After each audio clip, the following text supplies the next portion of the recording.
science and spirituality. We must choose either science or spirituality, and for me, I never made that distinction. Even as a child growing up, I always believed that when I studied science, chemistry, geology, biology, physics, what we call science, ultimately I was studying the inner mechanism of a higher power, of a greater being. You at some point worked for important corporations. Most of us would dream to get there, but still you left them. Why? You know, each corporation I worked for was during a time of crisis. So Phillips Petroleum, during the energy crisis, the first energy crisis of the 1970s. Martin Marietta Defense Systems during the crisis of the Cold War years. And Cisco Systems during the early 1990s, when we had a crisis of sharing information across the computer platforms. And my role in each of those corporations was to work with the crisis, to find solutions. We're living a time of extremes. People know that something is wrong. The world of the past no longer works. We have reached a point where unsustainable ways of thinking and living have caught up with us. And so now they're saying, if the old answers don't work, what's the new answer? And I don't claim to know what the new answer is, but I believe that what science is telling us, the new discoveries, that life is not random, human life is not random, that we're deeply connected to our bodies, deeply connected to the earth. Civilization is cyclic. We have had advanced civilizations in the past that had experiences like ours that we can learn from if we have the wisdom to accept what they left. And the biology, the new biology that is telling us that nature is based upon cooperation. The problem is that that information doesn't make it into the mainstream, typically. Now, you're the exception. This is mainstream media, and we're having this conversation. But typically, the new discoveries that overturn 300 years of scientific thinking, those new discoveries are not being shared in mainstream media, mainstream documentaries, mainstream textbooks, mainstream classrooms. Why is that? And what that means is for the average person, we are being taught the science that is now obsolete, number one, and it's the very science that has led in many cases to the unsustainable ways of living that create the crises that we see today. So, can I give an example? Yeah. Charles Darwin. I'm going to talk about Darwin. I have a lot of respect for Charles Darwin as a scientist. I think he was a good scientist. And in 1859, he published his first book. And he said himself, the purpose of his book was to try to move the world beyond religion into science to explain what previously had only been explained by religious traditions. The big questions of life. Where does life come from? Where does human life come from? How do things work in this world? And Charles Darwin himself said, he said, when new discoveries overturn my theories, he said, my theories will fall, and the new discoveries will then become the new theory. So Darwin allowed and expected that his theories would fall. But today, mainstream science is refusing to allow some of Darwin's most important theories to fall. One of those is the theory of competition in nature. We have been led to believe from Darwin's theories that, that nature is based upon a model of violent competition and conflict. So, for example, Darwin would look at ants in nature. He would look at an anthill, and he would see that one nest of ants would capture another nest, but they didn't kill them, they enslaved them and made that colony work for them. And Darwin said, what I see here must be a small example of a law that applies to everyone. And he began to apply those ideas in his theories. Well, the result is, his book was published in 1859. Modern civilization, the world that we know, is largely based upon the belief that nature itself is modeled after survival of the strongest. A jungle. Is Darwin's language. Darwin called it survival of the strongest. Later it was called survival of the fittest. But Darwin's own words, he said survival of the strongest.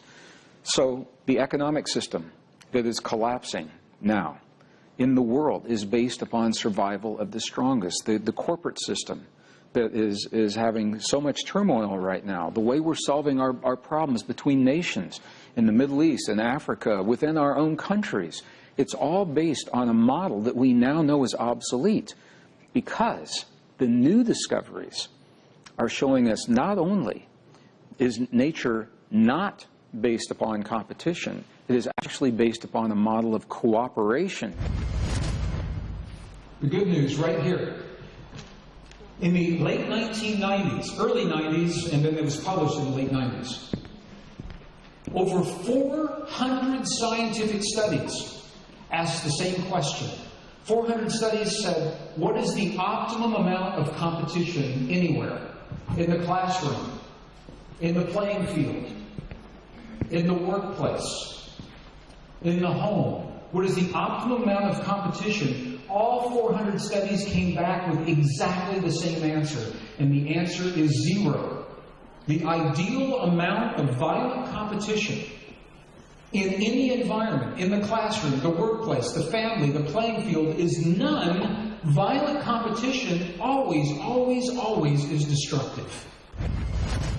So when I look at my background in the industry with crises, I think I'm in the perfect place right now to bridge the wisdom of the past with the best science of today and marry those two ways of knowing, science and what we call spirituality, not religion, but spirituality, a deep understanding of our relationship to the earth. That's a very good point of view, because you've been working as a geologist, and I was thinking, did this help you think about the electromagnetic field like in a different way, or that, I don't know, what happens to us connects a lot with the energies underneath? As a geologist, I had the opportunity to study the earth itself through the language of the earth, rather than the interpretations of another scientist or another person. For example, almost universally, ancient texts and traditions all tell us that we could expect a time of great change in this lifetime. Not bad change, just big change. And my question, even as a child, how did they know? How did our ancestors know that we would live a time of such tremendous change? The answer to that question is that our ancestors understood the cycles and the rhythms of earth and nature and time. Modern science is only beginning to understand those rhythms and those cycles. So if we want to know realistically what we can expect in our world and in our lives, if we want to know about the changes of the earth, it makes tremendous sense to look into the records of the earth herself. And for me, as a geologist, that was a very natural language, looking at the ice cores of Antarctica, for example, the ice cores of Greenland, the seafloor sediment cores, and the tree ring history of the last few thousand years. We need only look at the records of the earth to really understand the cycles and to know where we are in the cycles and what we can expect and how we can adapt to the changes in our lives. And these records say that whatever happens now happened before, or is unprecedented and we don't know what's going to happen? It's a very delicate question. The records of the Earth's history from the ice cores right now go back about 420,000 years. We have very good records from the ice cores in Antarctica, very specifically an ice core that was drilled over Vostok Lake. It's called the Vostok Ice Core from 1999.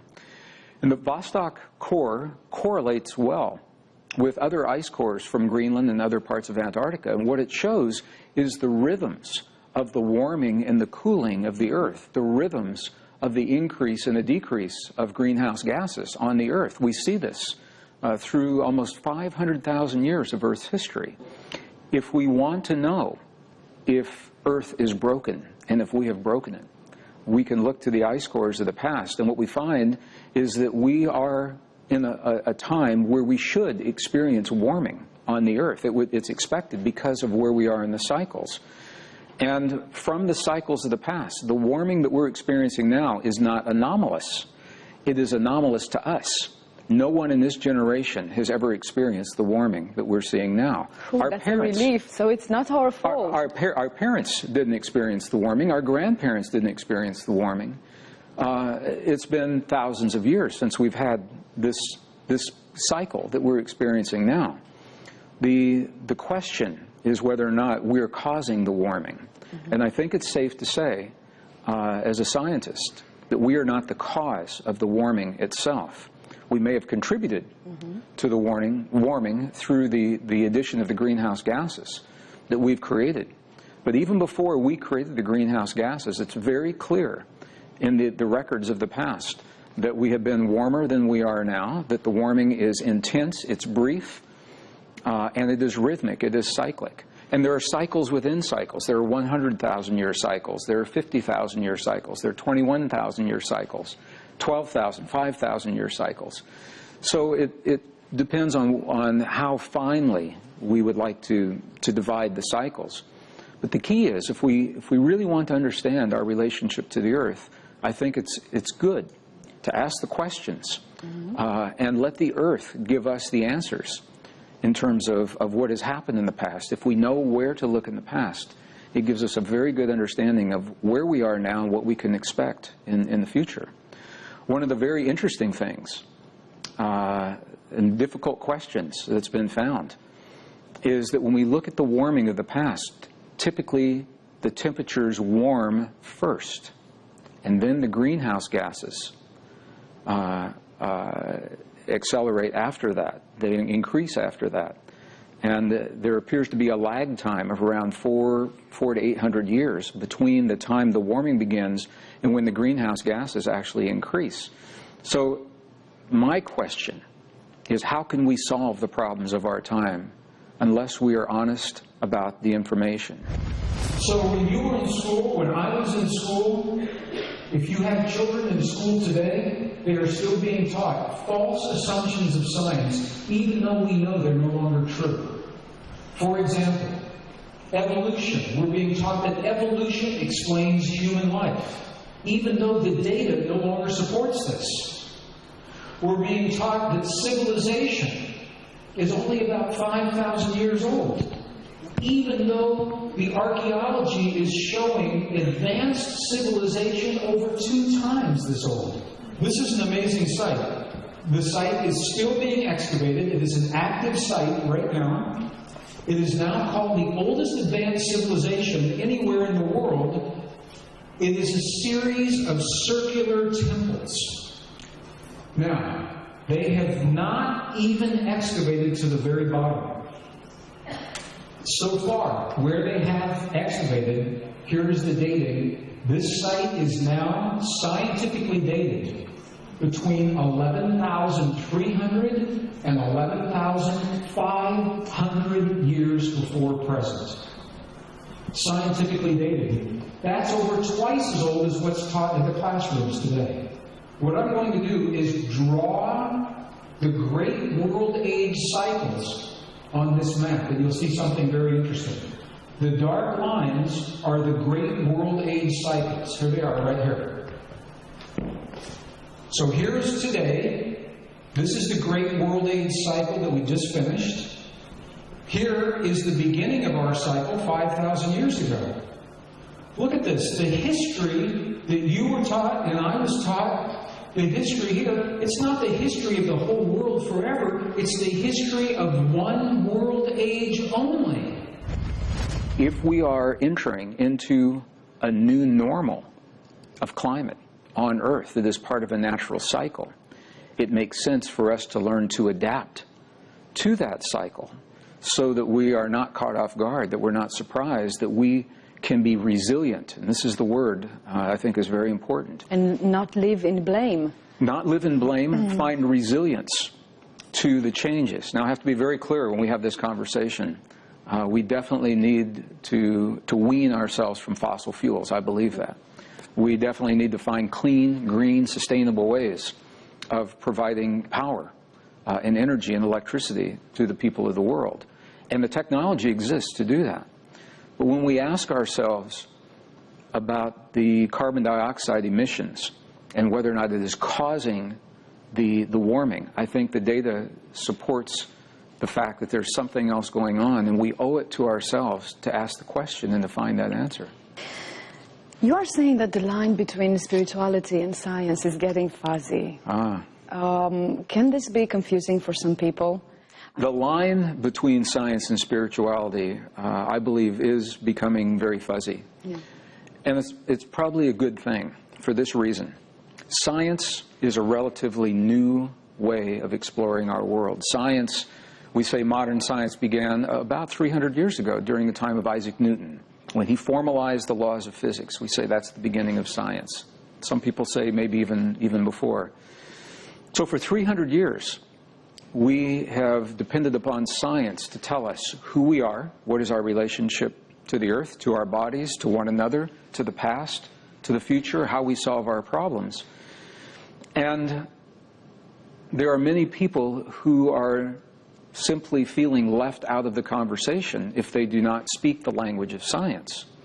Before science, we have 5,000 years of human history. And people ask me, did we know anything for 5,000 years? And the answer is yes. Our ancestors, they had a way of understanding who we are, our relationship to the earth, our relationship to one another. It wasn't scientific, but it worked for them. It answered their questions, and it helped them to solve their problems and to live their lives day in and day out. When science came along, we threw, the term is the baby out with the bathwater. We threw all of the information out and said, unless science can prove it, it doesn't exist. So where we find ourselves now is there are things happening in the world that science cannot yet explain, yet they still are happening. Quantum physics is becoming the bridge between the ancient wisdom, the spirituality, and the modern science, because quantum physics allows for fields of energy to connect our physical world and us with our physical world, and it allows for phenomenon that traditional physics does not allow for. So the quantum physics is actually becoming a very good bridge when it is honored and used well. We have to respect the parameters of quantum physics. We all kind of feel that it's true, but we don't know how to prove it. Can quantum physics prove that, for instance, we are all connected and we can influence the world outside us? Quantum physics has proven beyond any reasonable doubt that everything is connected to everything else. This experiment, it was performed in Switzerland, University of Geneva, in July of 1997. 3,400 journalists were in the laboratory watching the experiment because it was so significant.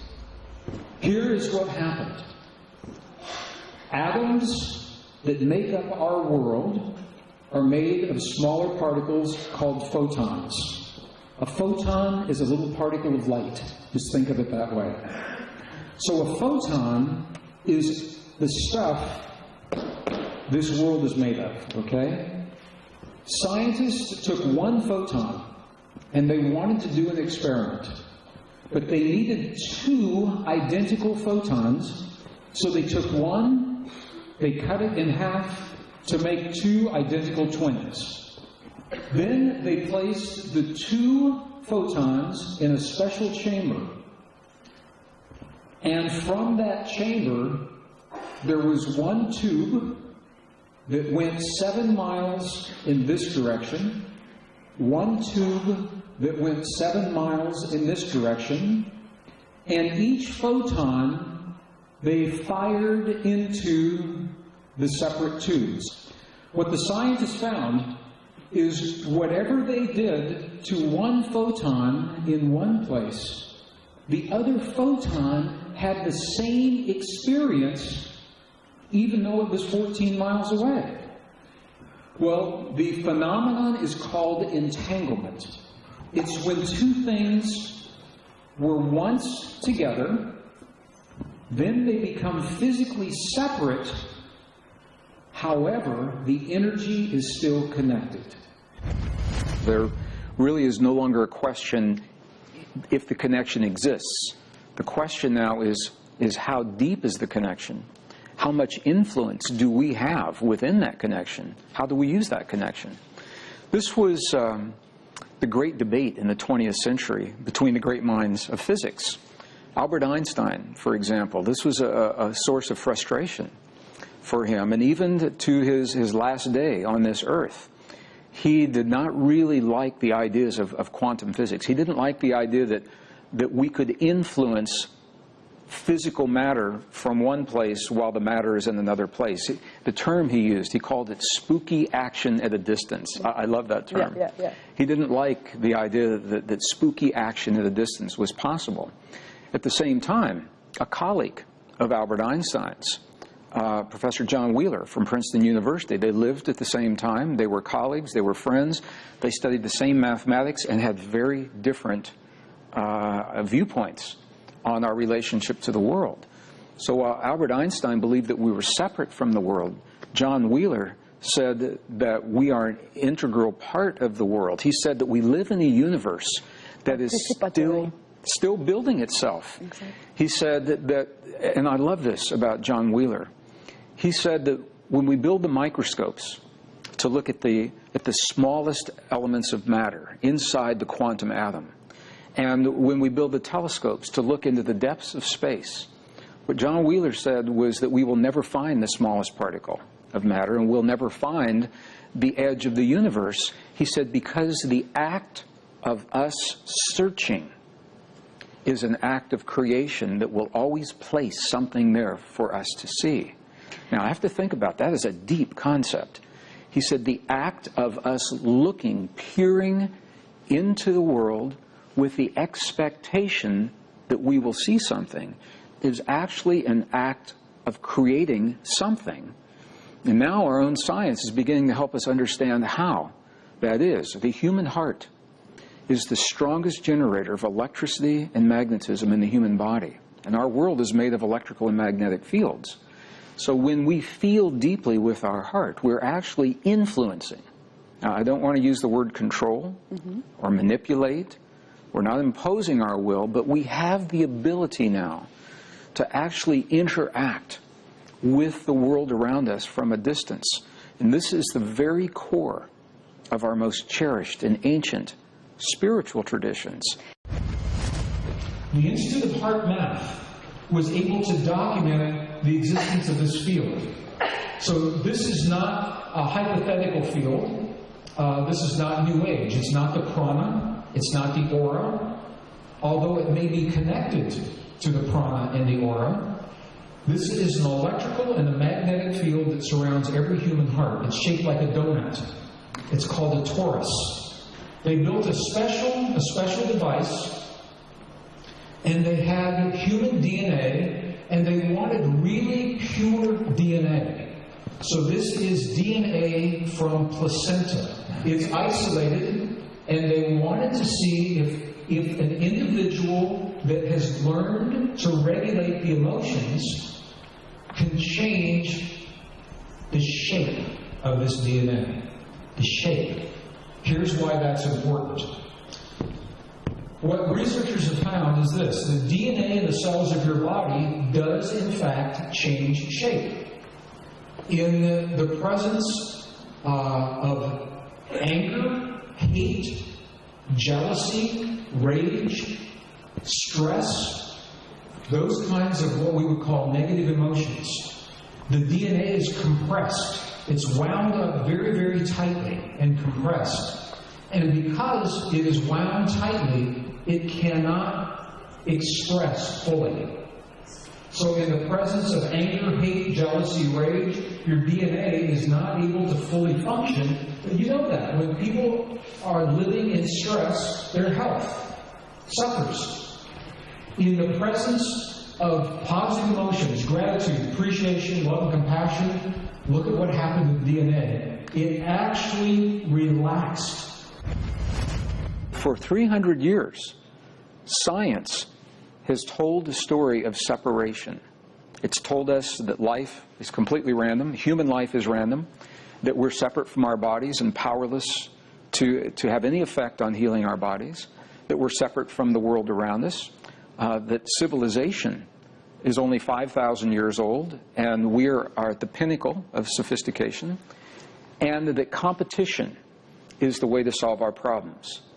Those are now called false assumptions of science, 6 false assumptions. And the world that we have today is the result of those false assumptions.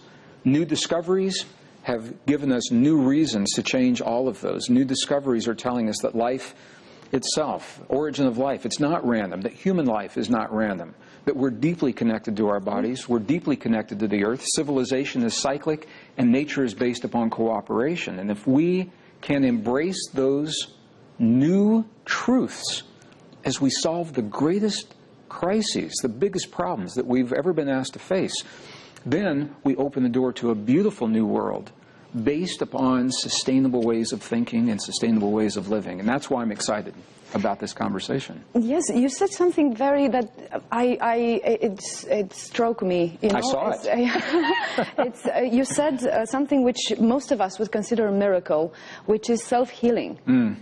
Like, a lot of people still don't believe that there is such thing, and they need, again, they need proof. They need to have a neighbor who did that. They need to see it on TV, filmed in, you know, real time. They need proof to believe that. Why is that, and is it really possible? When we look at our bodies and what our own science now is beginning to help us understand, it is very similar to what our most cherished and ancient indigenous and spiritual traditions have always said. What science is telling us is this, is that the cells in our bodies that determine our health respond to the chemistry released by the brain. And the chemistry released by the brain is triggered from the feelings in the human heart. What we know is that every moment of every day, there's a conversation between our heart and our brain. It's a two-way conversation. Our heart is sending signals to the brain, and based upon those signals, the brain releases chemistry into the body. When we feel frightened, angry, hate, jealousy, rage, frustration, that sends a very jagged, irregular signal to the brain, and it releases stress chemistry, which is good for a moment, but it's not good 24/7. Do we see that? Do we see that jagged? Because that's what was another point of view. Like, how do we know it's like this? How do we sense it? Do we film it? Do we record it somehow? The answer is yes to everything that you said. There's an organization called the Institute of Heart Math, HEARTMATH, but it's all one word. They're based in Northern California. I am not their employee, but I have worked closely with them for 20 years now. And they are pioneers in uncovering the deepest mysteries of the human heart in ways that conventional science does not. So conventional science says the heart pumps blood. Well, you can make a machine to do that, but what else does our heart do? So the Institute of Heart Math, to answer your question, has documented this the information between the heart, and you can actually see the information between the heart and the brain when we feel feelings of well-being, appreciation, gratitude, compassion, care. Then the signal is a very smooth, rhythmic signal to our brain, and our brain says, the world is safe, so I don't need the stress chemistry.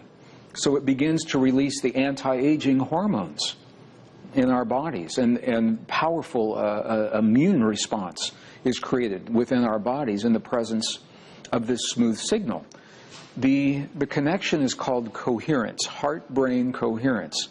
And optimum coherence now has been measured. It's a very low frequency, 0.10 hertz. That is the language that whales communicate in the oceans. It's a very low frequency. So if we can create the feelings in our hearts, for example, of 0.10 hertz, that is an optimum connection between our heart and our brain, and that begins releasing the healing chemistry from our brain into the cells of our bodies, and this has been documented. It reduces high blood pressure, reduces vascular plaque, reduces the chances for stroke. When we are able to feel those kinds of feelings sustained over long periods of time, the immune system increases. The DHEA level is the precursor to all hormones in the body. Every hormone must have the DHEA. DHEA increases 100% from only 3 minutes of feeling the feelings: appreciation, gratitude, compassion, love, while the stress chemistry decreases 23% in the same time, and all we're doing is having a feeling. Those are the qualities that the body needs to begin to heal itself. There is a woman that comes into the room for healing. The healer is on one side of the wall. The woman receiving the healing is on the other side of the wall. The two women have never met. They have never spoken. The woman being healed has no idea who is on the other side of the wall. Time equals 0. This is the inflamed cyst on the ovary. 3 minutes later, look at what happens. Time equals 3. The tumor is shrinking. Time equals 7. 7 minutes later, the tumor no longer exists. It's gone. What's happening in the brain of the woman doing the healing? The scientists are scanning the brain. So let's look at the brain scan. The healing is beginning to happen. What is happening in the brain of the healer? Watch this. The left and the right brain, something very interesting happens. Look at this. Look at this. The left brain, the logic, the thinking is becoming so inactive it doesn't even register. Look at the white. But the right brain links us with intuition, with emotion, with feeling, and look at what happens in the right brain. It's beginning, look at this, it goes from the blue to the green to the yellow. Look at this. Now the right brain is really active. What's happening in the left brain? Not very much. That is the answer. The left brain is very inactive. But look at what's happening to the woman's body. So whatever is happening between these two women, the healer is not using her left brain. She's not thinking, tumor, go away. She's not thinking, healing, be healed. She's not doing that. This suggests she's not thinking much at all. But she has activated her right brain, which is directly linked to the heart. The right brain and the heart are directly linked. So our bodies are designed to heal themselves. And our own science now has shown every organ in every cell, every organ in our body has now been documented with the potential to heal itself.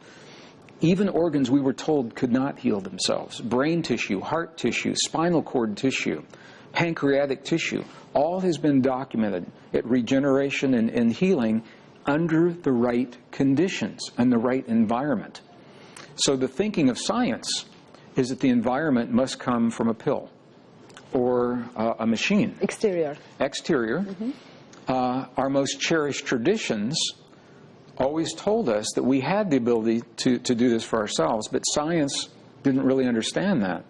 And now science is beginning to validate that we may create within our own bodies, through the power of emotion, heart-based emotion, the very experiences that begin healing the human body. Have you ever tried it on yourself? I will share with you a story.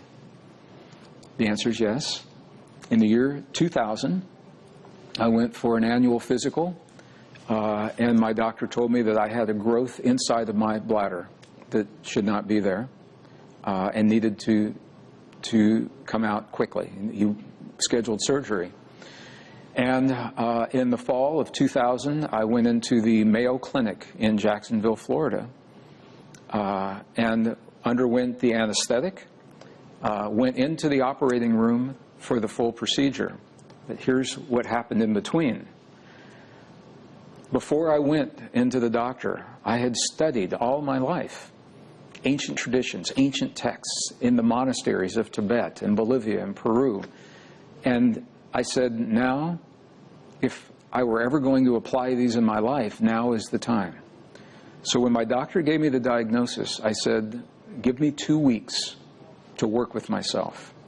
And I did everything that I'd been taught to do. But still, I had the doubt in my mind. So I went to the hospital. I went to the procedure. I woke up in the recovery room, and the doctor said, why are you here? He said, there's nothing inside of you to remove. He said, you weren't operated at all? He said, they used a scope. Okay, so they used the anesthetic. They put me under. They used a scope, and the scope showed that there was no reason to operate. There was nothing there. He says, why are you here? Wow. And I was still under anesthetic, and I tried to tell him about what I'd learned. It didn't work. You have the chance now. What did you do? Well, this is, I think, why it was good for me to have the experience, because I had studied all of the traditions, and I knew it was possible. But because I had the experience myself, I can look you in the eye, I can look at our listeners and our viewers, and I can say, I had this experience, and I know it's possible. And I also know that it may not be easy, because when our body has an illness or a disease, we lose the faith in our body. We lose trust. And we must work to overcome that. And I think it's the greatest lesson for any of us to learn, because once we discover that we have that ability, we feel differently about life and our friends and our families, and we feel differently about our relationship to the world. So I can look at you and say, what I did was all the things that I'd learned to do to create the coherence, the heart-brain coherence, to heal the anger, to heal the hurt, heal the frustration, create the coherence between my heart and my brain to the best of my ability throughout the day. I did it as many times as I could. And I cannot say that is the only reason. As a scientist, I have to say I think it was a factor in the healing that I experienced. I know there are experiments that started in the 1990s. I mean, it's where, you know better, you know, but in Russia or... Russia started in the 60s. In the 1960s, the Russians were ahead of other countries in the West, acknowledging, first, even exploring the possibility. To make the experiment, you must ask the question.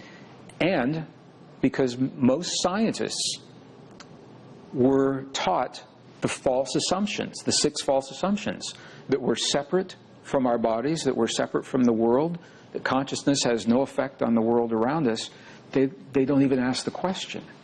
So in the 1960s, I know the former Soviet Union, the cosmonauts, were doing experiments from space with telepathy, for example. That's only possible through a field that connects all things. So I'm not saying that we understand everything. What I'm saying is that new discoveries that are not shared in the classroom or in the mainstream media now are opening the door to new possibilities to give us new ways to think about ourselves and our relationship to the world.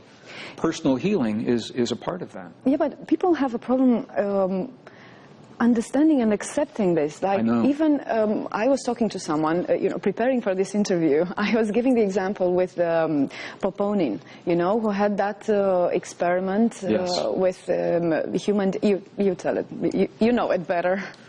Well, if I understand the experiment that you're human DNA, yeah, you're talking about, what the scientists did was they took particles of light that are called photons, and if our viewers are not familiar with a photon, it's the stuff that atoms are made of. So the scientists were able to take the building blocks of atoms that our world, our bodies are made of, and they put them into a vacuum. So they took all the air out of this container, and they measured to see where are they, what is the distribution, and it was random. They were everywhere, just what they expected. The next part of the experiment is they took human DNA and placed the human DNA into the vacuum with the photons. Now, to even think to do that experiment tells me that science Had a question. is on the edge of a big discovery, to even think to do that. So what happened was they put the DNA in with the photons, then they said, what is the distribution? What effect do we have on the stuff our world is made of? Conventional science says we have no effect. But here's what the experiment is showing. All of a sudden, the photons align themselves along the DNA. Now, that is an amazing experiment, because what it's saying is this. It's saying that the stuff you are made of, your DNA, has a direct effect on the stuff the world is made of, the photons of the atoms of matter. And that was the first time it was shown under controlled conditions in the laboratory. Very controversial, very interesting. So that was the laboratory. The question is, how far does that effect extend into the real world? And this is where the scientists now are doing experiments to see if it's only localized in one place, how far something like this actually goes. So that was an example, and you were giving that example. But yes, it is difficult for many people to embrace the idea that we could possibly influence the healing of our bodies, or that we could possibly influence the peace in a community, or the peace between nations. But the experiments are showing very, very clearly that this is in fact a possibility under the right conditions. And the reason it's possible, it all goes back to the proof that we are in fact connected by a field of energy. 1944, Max Planck, a Nobel Prize-winning physicist, he made a statement. It was so profound. He said, what we see as matter doesn't really exist the way we think it exists. He said, behind everything we see as matter, he said, there is a conscious and intelligent mind that is the matrix. That was his word. The matrix of all matter. John Wheeler, Princeton University, bore that out through his experiments. John Wheeler said that the universe is not complete, that it is us. The act of consciousness is constantly interacting with the fields around us, creating our reality, essentially. The good things that happen, the bad things that happen. So we can actually create our life in every moment, and we can change everything that happens to us in every second? Theoretically, I think it's possible. The problem is that we say with our words, I would like to change, but in our hearts and our minds, we have the fear and the doubt that prevents that change. And this is where the real workshop of life begins. You said at some point that we can literally move mountains. And you've been around the world, you've seen many, many powerful things and many proofs with your own eyes. How can we do that? This is another very strong, thing that most of us wouldn't think it's possible. We all think it's literally impossible. What quantum physics is now suggesting, and what our most cherished indigenous and ancient spiritual traditions have always said, is the world around us is nothing more, nothing less than a mirror of what we accept as our reality. So if we accept the suffering, if we accept the hurt and the pain, if we accept war as the reality, then we can certainly continue to experience that. When we claim the cooperation and the peace that is actually the model that nature is based upon, then that becomes a new reality. The key is to collectively, this is a collective choice that we must have, and that I think this is what we're exploring now. There are 2 satellites above the northern hemisphere. Every 30 minutes, they send a signal to the scientists of the Earth, and they tell us how strong the magnetic field of the Earth is. Now, the magnetic field of the Earth is important. The magnetic field of the Earth connects all life. It sustains all life. There is no them and us when it comes to the magnetic field of the Earth. There is only we. Every blade of grass, every hamster, every goldfish, every dog, every cat, every CEO of every corporation, every leader of every nation is connected to the magnetic field of the Earth. One day scientists were looking at the information and all of a sudden, boom, look at this. They'd never seen the magnetic field do this before. And the scientists say, what on earth? What on earth is happening on Earth to create this spike in the magnetic field? So they took the data and they overlaid it onto a calendar of days and months. That arrow is on the graph at a point that is 9 a.m. Eastern Standard Time, September 11th, 2001. The first plane hit the first tower of the World Trade Center, September 11th, about 8:45 a.m. approximately. Scientists believe it took about 15 minutes for the images of the tragedy to travel around the world through the media, through the television signals and the satellites. And at 9 a.m., when the spike happened, scientists now believe that this is a spike that is the result of the collective emotion of hundreds of millions of humans feeling in their heart, not thinking, feeling the shock of the emotion, of the tragedy. And for the first time, scientists were able to document hundreds of millions of people in a moment in time sharing a heart-based experience had the power to actually shift the magnetic field of the Earth that connects and sustains all life. And the scientists said, oh my God. You came to Romania for a conference. You came here to deliver a message. What is what you are expecting to leave behind? Many of the things that we're talking about now, I'll be sharing with the audience, but the key is this. The world changed, and no one told us.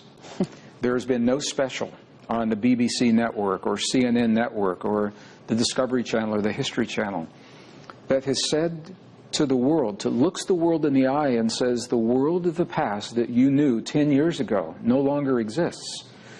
And this is important for this reason. We've never had the opportunity to let that world go, to mourn and release the world of the past. So many people are clinging to the idea of the old world, and they're trying to get that world back, the world of the economy of 5 years ago. That's not possible any longer. The global debt will prevent that. The world of the inexpensive energy, the cheap energy of 10 years ago, that's not possible because we've reached the peak oil. These are just examples. The food and the water that we're now competing for in some parts of the world, the way we're solving the problems in Egypt and Iran and Syria and Israel and the West Bank, all of these things. Those are all real-life examples of precisely what we're talking about, unsustainable ways of dealing with everyday life based on science, false assumptions of science, competition, violent competition and separation. So now that those events are right in our face, we have to deal with them.